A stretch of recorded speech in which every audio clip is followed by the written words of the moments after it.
I'm Ken Redpart, and I welcome you back to Mining Biblical Truth, where this week we continue in David's saga in chapters 16 through 18 of 2 Samuel in dealing with Absalom's rebellion.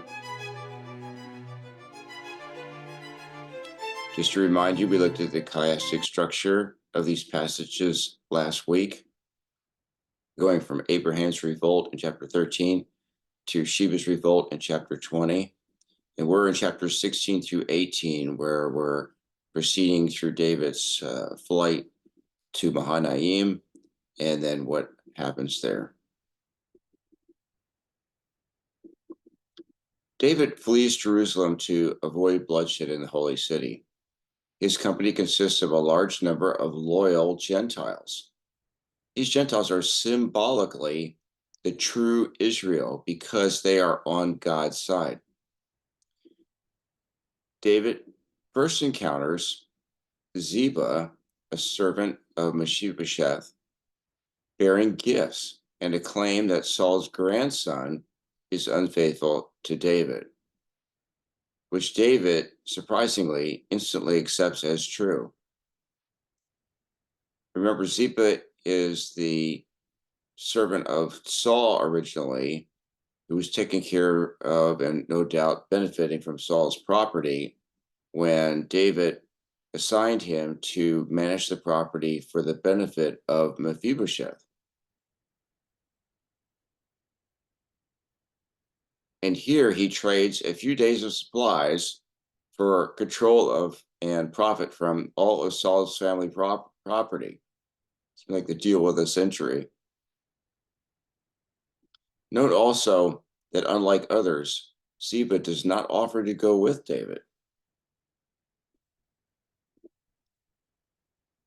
Let's review the map of his journey from Jerusalem. He went over the Mount of Olives, probably right past the well-known village of Bethphage from the New Testament, and then nearby or through Baharim, this home of Saul's relative Shimei. I found it interesting that it's very close to the famous village of Nob, where you recall that Saul wiped out the priests and all the villagers for helping David. Now, this Shimei is running alongside David and his entourage, throwing rocks and tossing verbal curses.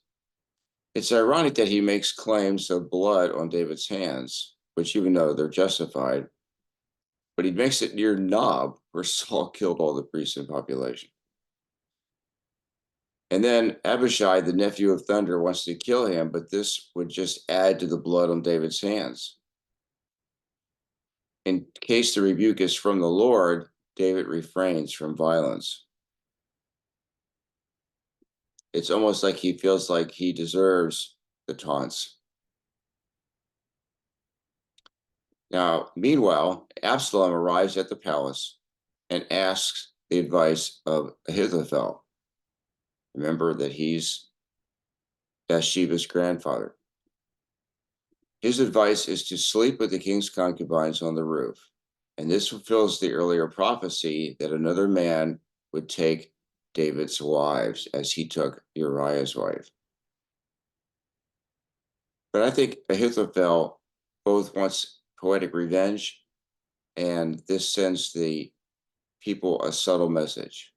If the king can't protect his wives from his son, then how can he protect his people from their enemies? It speaks to David's weakness.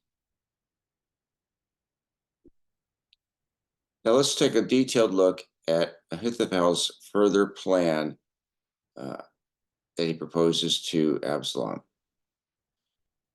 He emphasizes himself. He says, "Let me choose. I will arise and pursue. I will come upon. I will bring back." Contrast that with David's spy, Hushai's plan. He says to Absalom, "You know that." Here he's implying that he's only telling Absalom what he already inherently knows. He says, "Let all Israel be gathered to you, and you go into battle." His speech is also full of poetic symbolism, talking about mighty men and a bear bereft of cubs, enragement, uh, valiant, and a heart like a lion. All these contribute to the emotional uh, play on Absalom. But mainly here, he's appealing to Absalom's ego. The sons of the priest are suspected of taking a message to David, and the Lord hides somewhere right in Bahurim, the hometown of Shimei. Another irony. A woman saves them by misdirecting the king's men, just like Rahab had done at Jericho. Now, David crosses the Jordan at night and goes to Mahanaim.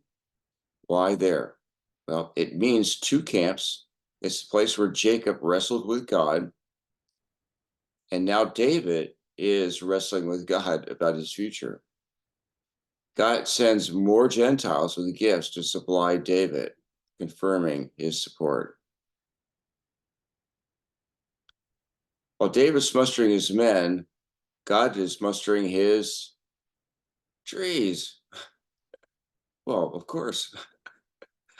This reminds me of the scene from Lord of the Rings where the trees come to life.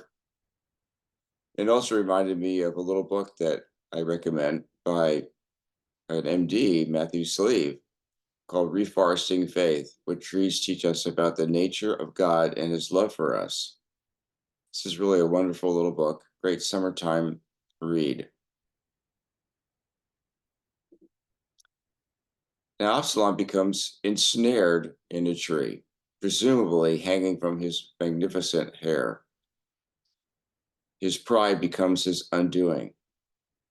And here, notice the tree gets most of the credit, which means God gets the credit.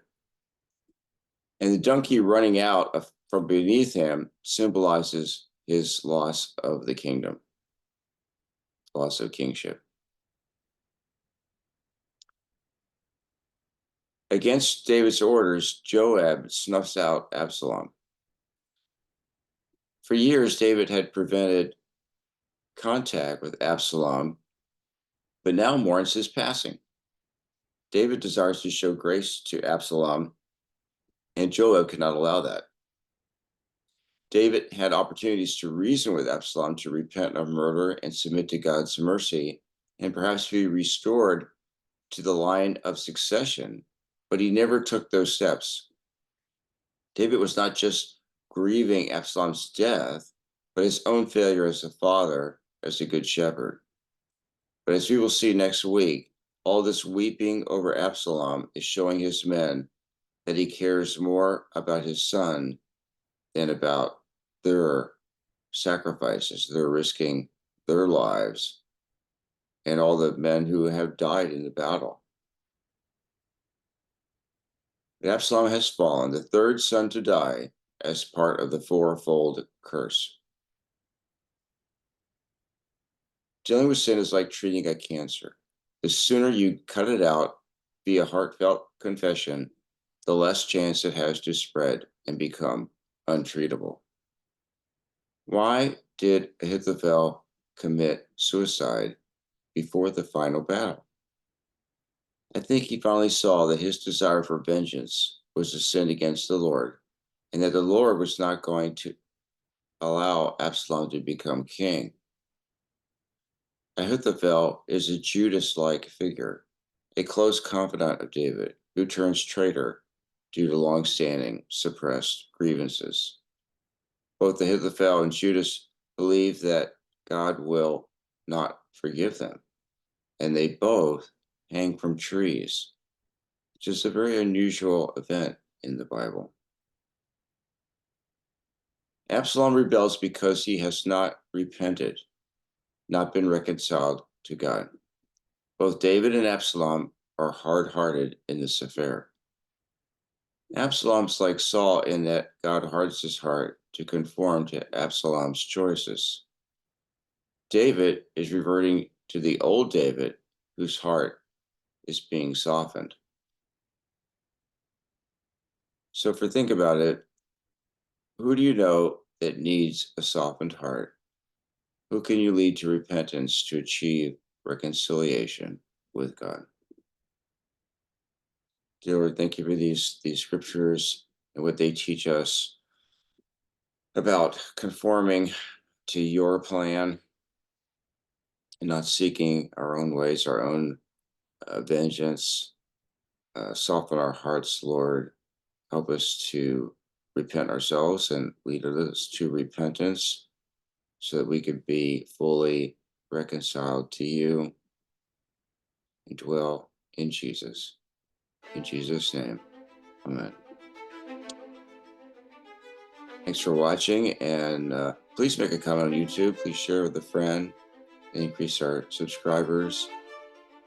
And you can communicate with us at info@biblemining.org. Thanks for watching, and have a blessed week.